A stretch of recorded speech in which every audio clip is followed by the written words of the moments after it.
Welcome to స్వతంత్ర TV. నా పేరు రహీం. ముందుగా హెడ్లైన్స్ చూద్దాం. బెంగళూరు రేవ్ పార్టీతో ఏపీలో రాజకీయ దుమారం. వైసీపీ టీడీపీ మధ్య మాటల యుద్ధం.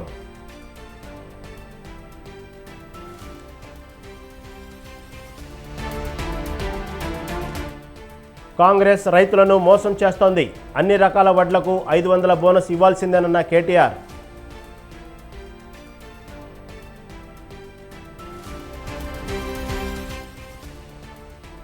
రాష్ట్రంలో యూట్యాక్స్ వసూలు చేస్తున్నారు. 500 కోట్లు చేతులు మారాయన్న ఏలేటి మహేశ్వర్ రెడ్డి.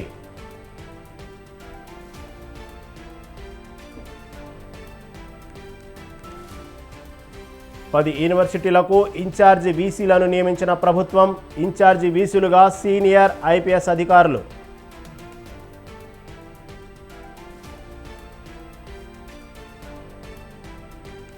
జూన్ 4 దగ్గర పడే కొద్దీ కూటమిలో భయం పెరుగుతోంది. బీజేపీకి మరోసారి పట్టం కట్టేందుకు ప్రజలు రెడీగా ఉన్నారన్న మోదీ.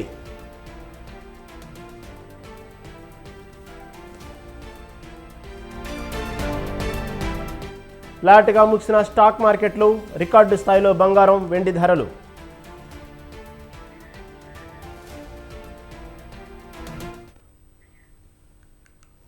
రైట్, ఇక డీటెయిల్స్ చూస్తే బెంగళూరు రేవ్ పార్టీలో మంత్రి కాకాణి గోవర్ధన్ రెడ్డి స్టిక్కర్ ఉండే కారు, పాస్పోర్టు చిక్కాయని, అక్కడ దొరికిన గ్యాంగ్కు రింగ్ మాస్టర్ కాకాణి అనే టీడీపీ నేత సోమిరెడ్డి చంద్రమోహన్ రెడ్డి ఆరోపించారు. రేవ్ పార్టీ నిర్వహించిన గోపాల్ రెడ్డి కాకాణికి మంచి మిత్రుడని సోమిరెడ్డి ఆరోపించారు.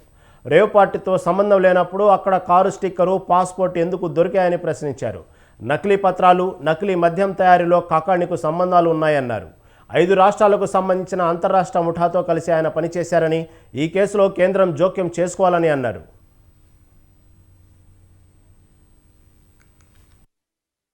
బెంగళూరు అవుట్స్కర్ట్స్ లో ఆంధ్రప్రదేశ్ వ్యవసాయ శాఖ మంత్రి Kakani Govardhan Reddy mafia gang rave పార్టీని అక్కడ ఆర్గనైజ్ చేసింది. బెంగళూరు అవుట్స్కర్ట్స్ దాంట్లో కాకాని గోవర్ధన్ రెడ్డి స్టిక్కర్ ఉండే car plus Kakani Govardhan Reddy passport 2 దొరికినాయి. బట్ ఆయన నాకు సంబంధం లేదు ఆ కారు స్టిక్కర్ అన్న అంట. నేను ఒక్కటి క్వశ్చన్ చేస్తుండా, నువ్వు ఎప్పుడైనా రెడ్ హ్యాండెడ్ గా క్యూరియస్ లిక్కర్, కల్తీ మద్యం, మనుషులు ప్రాణాలు తీసావు, నేను చేశానని చెప్పి ఒప్పుకున్నావా?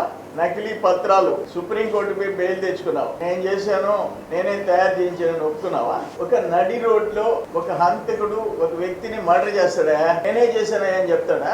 చెప్పడుగా. ఎన్ని డ్రామాలు కట్టిపెట్టు. ఈ గత చరిత్ర 2014లో నువ్వు కల్తీ మద్యానికి 7 మంది బలైపోయిన, దాంట్లో నీ తోటి ముద్దాయిలు ఒక్క బెంగళూరు నుంచి drug mafia, red sandal mafia, liquor mafia, ఈ తోటి ముద్దాయిలు. ఈ charge sheet file in 2016 4 charge షీట్లు. అన్నిట్లో రాజేంద్ర నిర్మల్ కుమార్, శ్రీనగర్, బెంగళూరు, ఎస్ఎన్ సంతోష్, ఈ 4 బెంగళూరు, ఈ 4 బెంగళూరు ముద్దాయిలు. ఇప్పుడు అక్కడ జరిగింది కొకైన్ అండ్ డ్రగ్స్. ఆ రేవ్ పార్టీలో ఏం దొరికినాయి? అనేక మంది అమ్మాయిలు, అబ్బాయిలు, ప్లస్ తమరి కారు, తమరి పాస్పోర్టు, అందరూ డ్రగ్ మాఫియా. కామసాని గోపాలకృష్ణ స్వామి అలియాస్ అప్పు 2015 at GGH Kakinada, government general hospital Kakinada, while undergoing prevention detention. Bengaluru rave పార్టీలో మంత్రి కాకాణి పేరుతో ఉన్న కారు స్టిక్కర్ లభించడంపై ఆయన క్లారిటీ ఇచ్చారు. తన ఆధ్వర్యంలో రేవ్ పార్టీ జరిగిందని సోమిరెడ్డి చంద్రమోహన్ రెడ్డి ఆరోపించడాన్ని తప్పుపట్టారు. పార్టీలో తనకు సంబంధించిన వాళ్ళు ఉన్నారని నిరూపించాలంటూ సవాల్ విసిరారు. ఎలాంటి ఆధారాలు లేకుండా తప్పుడు ఆరోపణలు చేస్తున్నారని కాకాణి ఆగ్రహం వ్యక్తం చేశారు. రేవ్ పార్టీల గురించి నువ్వు మాట్లాడుతున్నావు, నువ్వు ఛాలెంజ్ స్వీకరించడానికి సిద్ధంగా ఉంటే ఈరోజే నువ్వేదో పాస్పోర్ట్ గురించి మాట్లాడావు.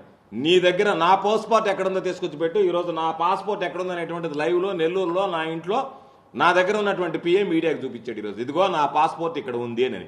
కాబట్టి నా పాస్పోర్ట్ ఉంది అనేటువంటిది మీడియా సాక్ష్యం. లేదు నువ్వు వస్తానన్నా పాస్పోర్ట్ చూపిస్తా, నీ ప్రతినిధిని పంపిస్తానన్నా పాస్పోర్ట్ చూపిస్తా. నా పాస్పోర్ట్ దొరికిందని నువ్వు చెప్పేటువంటి వాడు, ఆ పాస్పోర్ట్ నువ్వు చూపించేటువంటి ధైర్యం ఉందా నీకు అనేటువంటి దానికి సమాధానం చెప్పు. మీడియా ముందు ఇదిగో ఈ విధంగా ఉంది పాస్పోర్ట్, లేదా పోలీసుల చేత స్టేట్మెంట్ ఇప్పించు. పాస్పోర్ట్ ఉంది అని ఒక స్టేట్మెంట్ ఇప్పించు. ఏమీ లేకుండా గోవర్ధన్ రెడ్డి పాస్పోర్ట్ అక్కడ ఉంది, గోవర్ధన్ రెడ్డికి సంబంధించిన కారు, ఆ కారు నాదే, నాకేమన్నా గతంలో ఆ కారు ఉందా, నేను ఎవరికన్నా అమ్మేనా, నాకేమన్నా ఆ కారుతో ఎప్పుడైనా సంబంధం ఉందా? ఎవడో జిరాక్స్ తీసుకుని జిరాక్స్ షాపులో కలర్ జెరాక్స్ తీసుకుని స్టిక్కర్ అంటించుకున్నటువంటి వాడు కూడా అంటించుకుంటే ఇంతమందిలో లేకుండా నీదే ఎందుకుందంటే నాకు అనుమానం కలుగుతుంది. ఇప్పుడు నువ్వేమన్నా దీంట్లో ఏమన్నా కాన్స్పిరసీ ఏమన్నా ఉందని చెప్పి అందుకనే కర్ణాటక డీజీపీకి పెట్టి నేను విచారించండి అని చెప్పి కాకపోతే ఒకటే, ఎందుకంటే వాళ్ళు ఏదైనా కర్రా తీసుకుంటే నీకు డైపర్ వేసి విచారించాలా. చంద్రబాబుపై మంత్రి జోగి రమేష్ తీవ్ర విమర్శలు చేశారు. చంద్రబాబు విశ్రాంతి కోసం వెళ్లారా, వైద్య పరీక్షల కోసం వెళ్లారా అంటూ ప్రశ్నించారు. కూటమి పేరుతో అన్ని కుట్రలు చేశారని విమర్శించారు. చంద్రబాబు వ్యవస్థలను భ్రష్టు పట్టించారన్న ఆయన కనిపించకపోతే టీడీపీ అడ్రస్ గల్లంతైందని విమర్శించారు. చంద్రబాబు ఎన్ని విధ్వంసాలు సృష్టించినా ప్రజాస్వామ్యంలో వైసీపీ గెలుపు ఖాయమని జోగి రమేష్ స్పష్టం చేశారు. ప్రేరణ తెలుగుదేశం పార్టీ చంద్రబాబు నాయుడే. ఎక్కడ ఏది జరిగినా సరే రెచ్చగొట్టే కార్యక్రమం చేసింది చంద్రబాబు నాయుడే, తెలుగుదేశం పార్టీనే.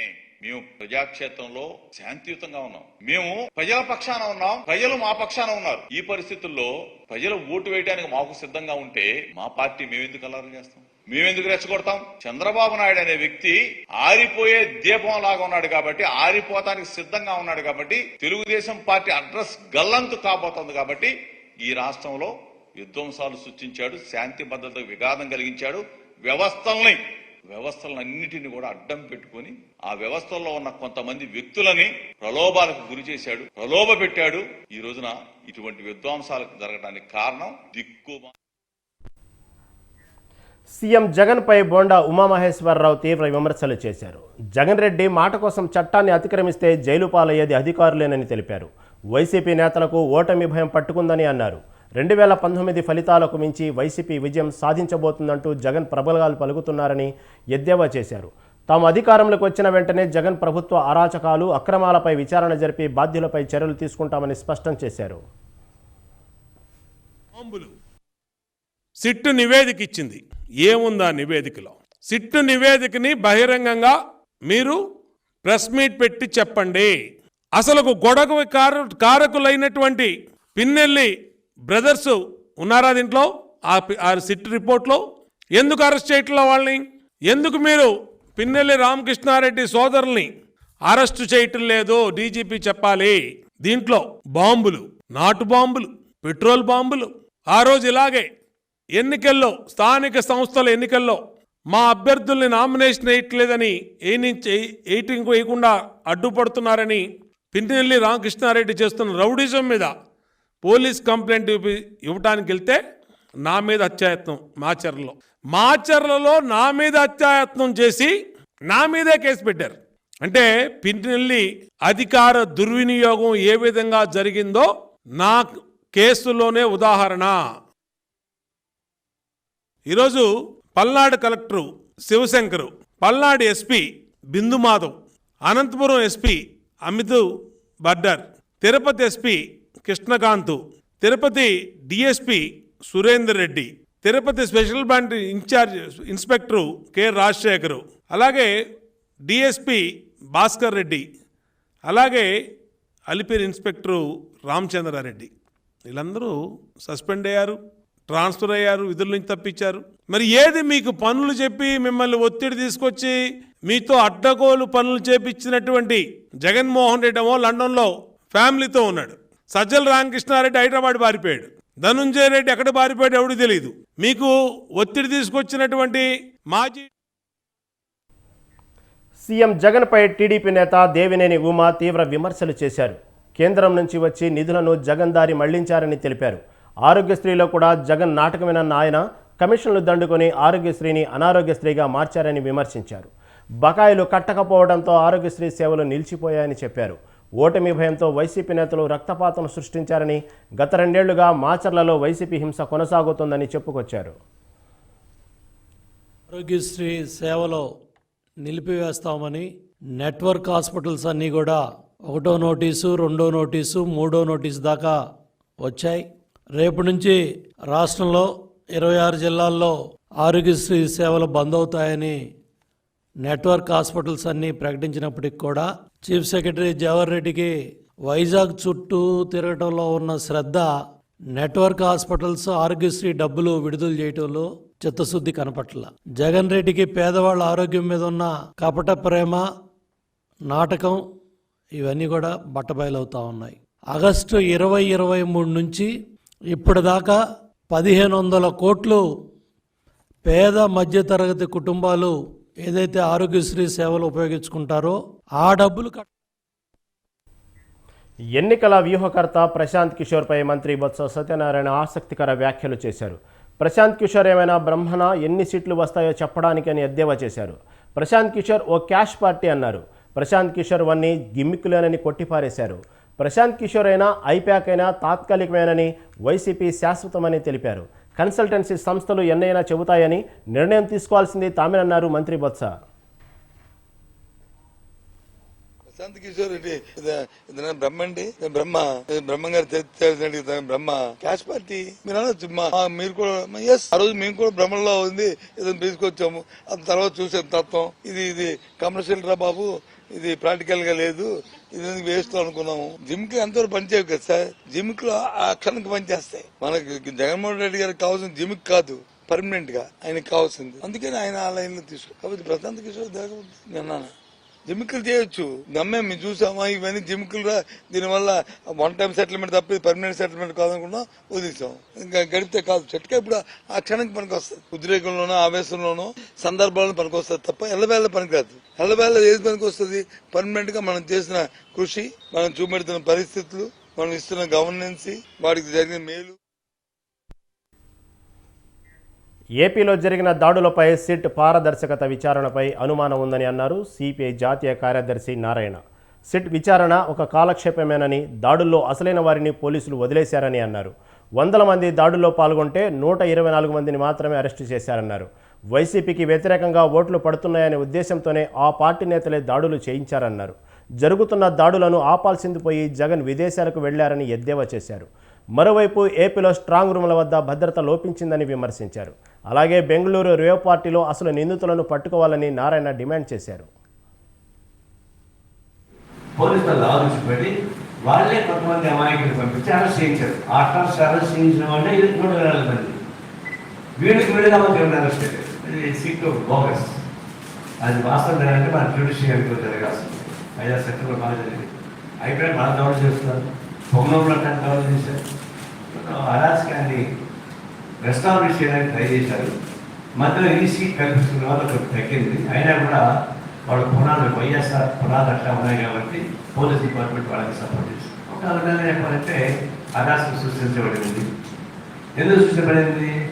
వైసీపీకి వ్యతిరేకంగా జనం తండోపంలో వస్తున్నారు, బయట తీసుకున్నారు. మిడిల్ ప్రపంచంలో ఏ మూలన్నా, దేశంలో ఏ మూలన్నా తొలగకుండా వచ్చి వేశారు. అంటే యాంటీ జగన్ ట్రెండ్, ఆ వేవ్ టీడీపీ ఓట్లు శాతం పెరగడానికి, ఓటింగ్లో పాల్గొనడానికి ఉపయోగపడుతుంది. ఇది ఒక విధంగా వైసీపీకి వ్యతిరేకత మీకు చెప్పాలి. అంతకుముందు మేము చెప్పాము.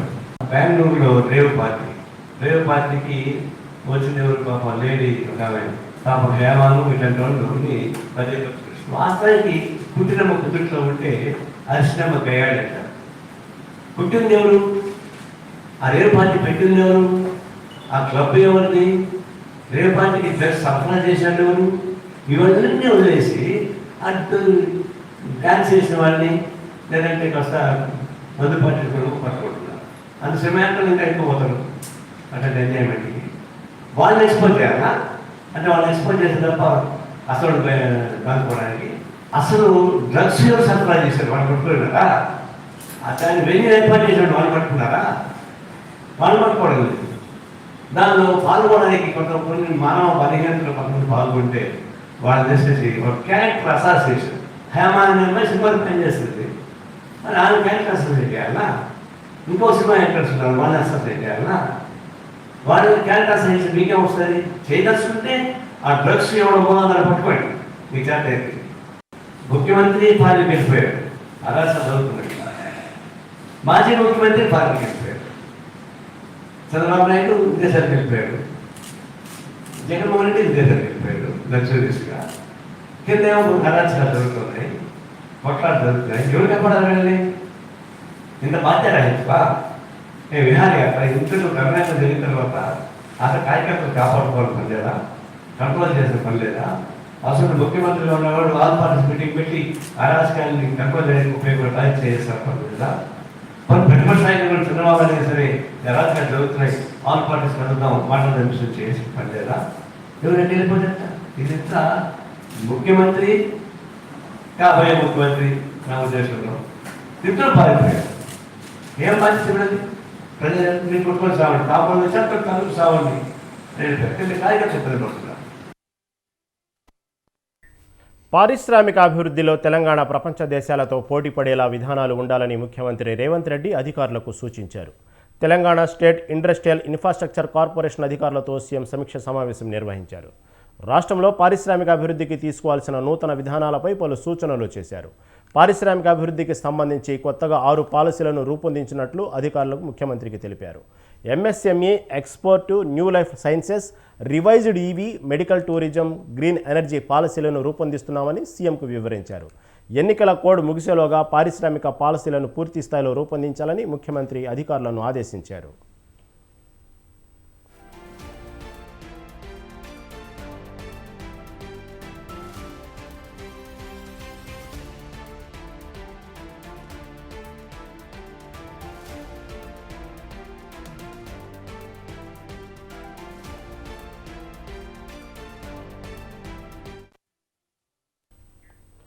తెలంగాణ వ్యాప్తంగా పండించిన ప్రతి గింజను కొంటామని అన్నారు డిప్యూటీ సీఎం భట్టి విక్రమార్క.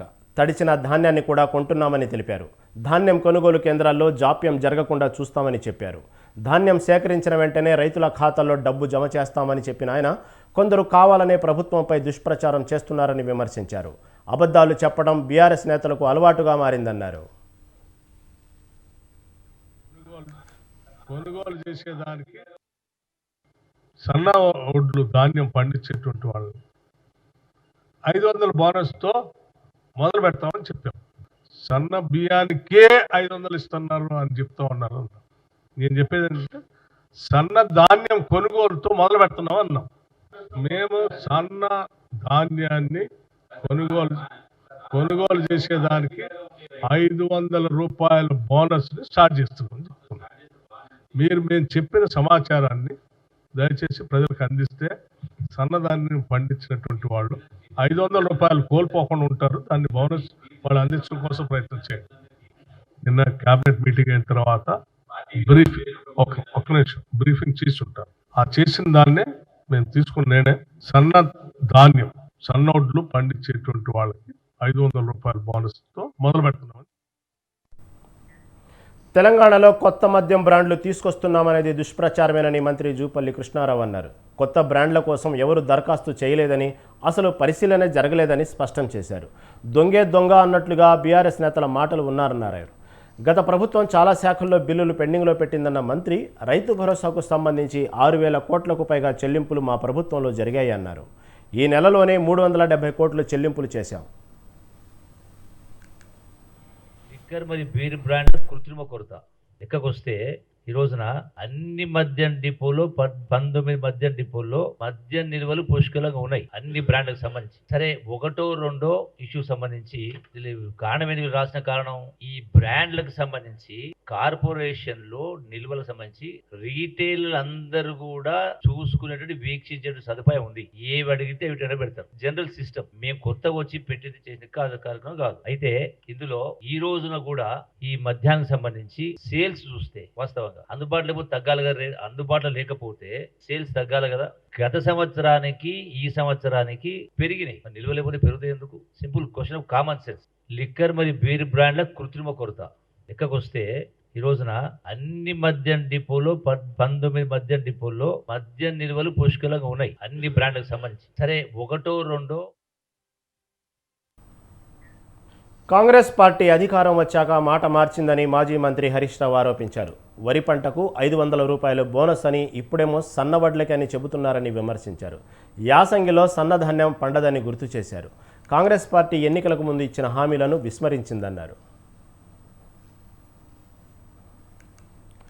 చేసింది కాంగ్రెస్ పార్టీ మేనిఫెస్టోలో అన్ని పంటలకు 500 రూపాయల బోనస్ ఇస్తామని, వడ్లకు 500 రూపాయల బోనస్ ఇస్తామని చెప్పి ఈరోజు సన్న వడ్లకు మాత్రమే బోనస్ చెల్లిస్తామని చెప్పడం ఇది కాంగ్రెస్ పార్టీ మోసానికి పరాకాష్ట.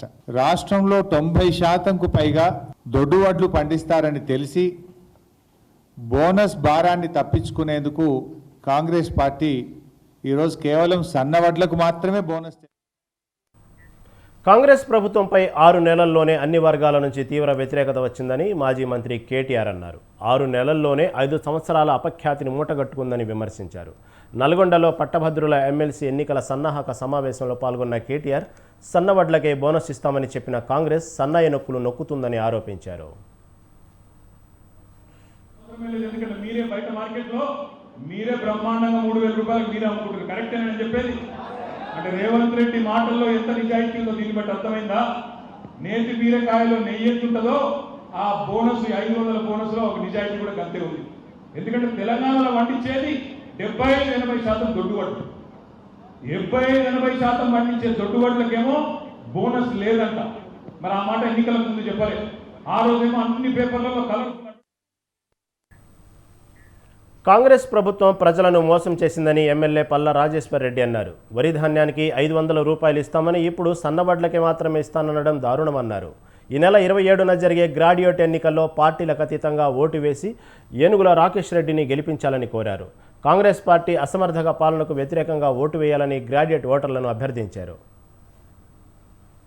మేనిఫెస్టోలో చాలా క్లియర్ గా చెప్పిండ్రు, వరి ధాన్యానికి 500 రూపాయలు ఇస్తామని చెప్పారు. ఇందులో సన్న ఓట్లను రాయలే, దొడ్డు ఓట్లను రాయలే. మొన్ననే ఇది పేపర్ లో లీక్ ఇస్తే మాజీ ముఖ్యమంత్రి కేసీఆర్ గారు క్లియర్ గా చెప్పారు, చాలా అబద్ధాలు మాట్లాడుతున్నారు, సన్న ఓట్లకే ఇస్తామంటున్నారు అని చెప్పేసి. అంటే మేమందరం కూడా ధర్నా చేస్తే లేదు మీరు అనవసరంగా ధర్నా చేస్తున్నారు, ముఖ్యమంత్రి రేవంత్ రెడ్డి అనలేదు, అందరికి కూడా చెడ్డ పేరే. కేవలం సన్న బియ్యానికే 500 రూపాయల బోనస్ ఇస్తామనడం దారుణమన్నారు బీజేపీ ఎల్పీ నేత ఏలేటి మహేశ్వర్ రెడ్డి.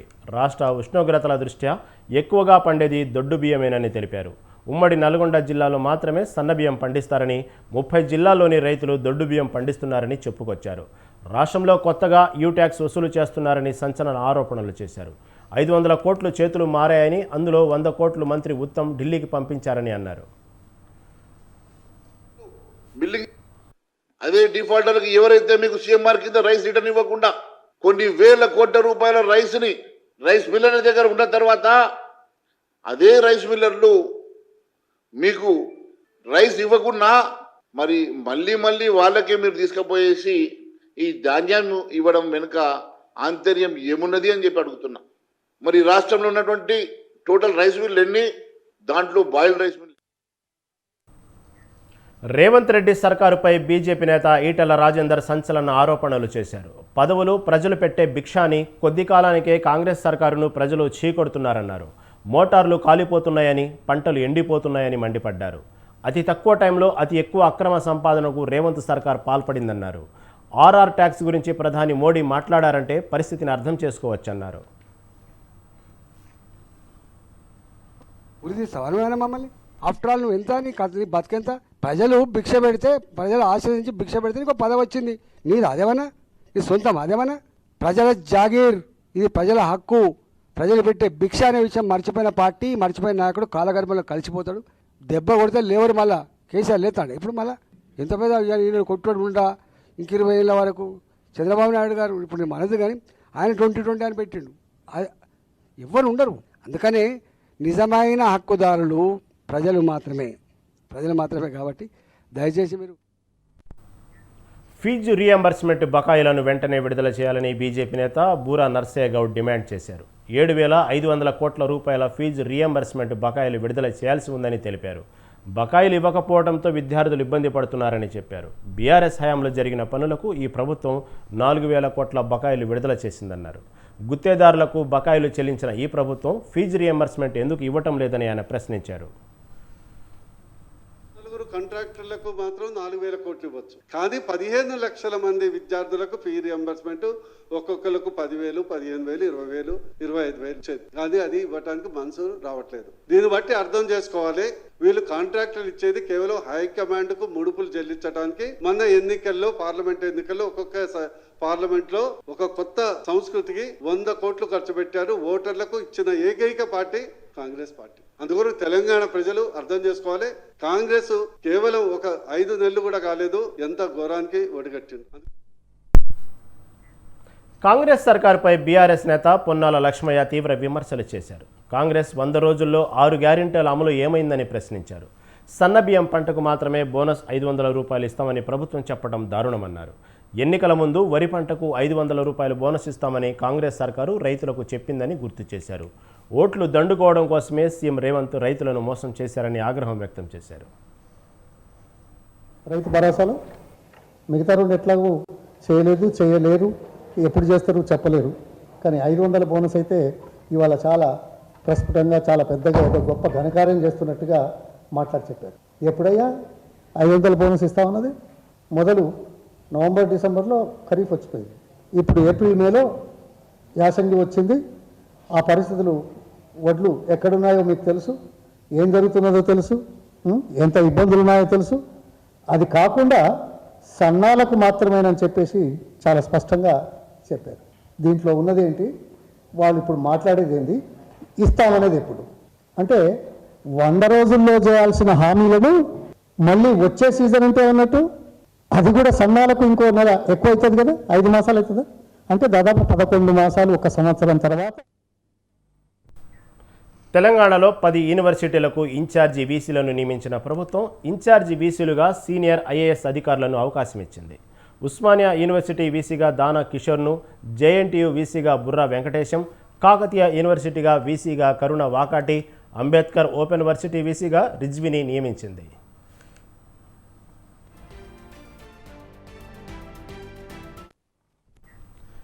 తెలంగాణ వర్సిటీ వీసీగా సందీప్ సుల్తానియా, తెలుగు యూనివర్సిటీ వీసీగా శైలజ రామయ్యర్, మహాత్మాగాంధీ యూనివర్సిటీ వీసీగా నవీన్ మిట్టల్ను నియమించింది. శాతవాహన యూనివర్సిటీ వీసీగా Surendra Mohan, Jawaharlal Nehru architecture and fine arts వీసీగా జయేష్ రంజన్, పాలమూరు యూనివర్సిటీ వీసీగా నదీం అహ్మద్ను నియమించింది.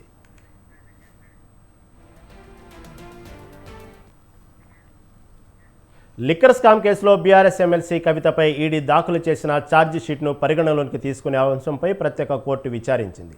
ఛార్జిషీట్ను పరిగణలోకి తీసుకోవాలా వద్దా అనే అంశంపై తీర్పును కోర్టు రిజర్వ్ చేసింది. మే 29న తీర్పు వెలువరించనుంది. ఈ కేసులో మొత్తం 8,000 పేజీలతో ఈడీ ఛార్జిషీట్ దాఖలు చేసింది. కేసులో కవిత ప్రమేయంపై ఛార్జిషీట్లో పలు ఆధారాలను ఈడీ కోర్టు ముందుంచింది. కేసులో కవితతో పాటు 6 నిందితులపై విడివిడిగా అభియోగాలను కోర్టు పరిశీలిస్తోంది. ఇండియా ఎహెడ్ ఉద్యోగి అరవింద్ సింగ్ ఈ కేసులో ప్రధాన పాత్రధారి అని ఈడీ వాదనలు వినిపించింది.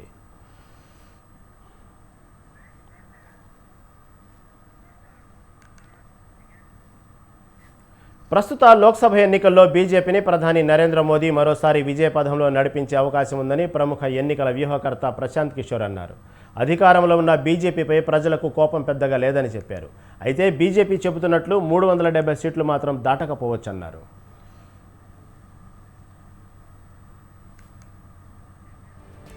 మోదీ నేతృత్వంలోని ఎన్డీఏ కూటమి అధికారంలోకి వస్తుందని తాను భావిస్తున్నామని, అయితే 2019లో పొందిన సీట్ల సంఖ్య లేదా కొంచెం ఎక్కువ స్థానాలు గెలవచ్చని ఆయన అంచనా వేశారు. ఉత్తర పశ్చిమ భారతదేశంలో దాదాపుగా 325 లోక్సభ స్థానాలు కలిగి ఉందని, ఈ బెల్టు బీజేపీకి 2014 నుంచి బలమైన కోటగా ఉందని, తూర్పు దక్షిణ ప్రాంతాల్లో బీజేపీకి పెద్దగా పట్టు లేదని, ఏదైనా నష్టం జరిగితే అది ఉత్తరం పశ్చిమ భారతదేశాల్లోనే జరగాలని ప్రశాంత్ కిషోర్ విశ్లేషించారు. ఈసారి దక్షిణాదిన తూర్పున బీజేపీకి ఓట్లు సీట్లు పెరిగే అవకాశం ఉందన్నారు. ఈ నేపథ్యంలోనే ఈసారి కూడా బీజేపీకి సీట్లు తగ్గే ఛాన్స్ చాలా తక్కువగా ఉందన్నారు.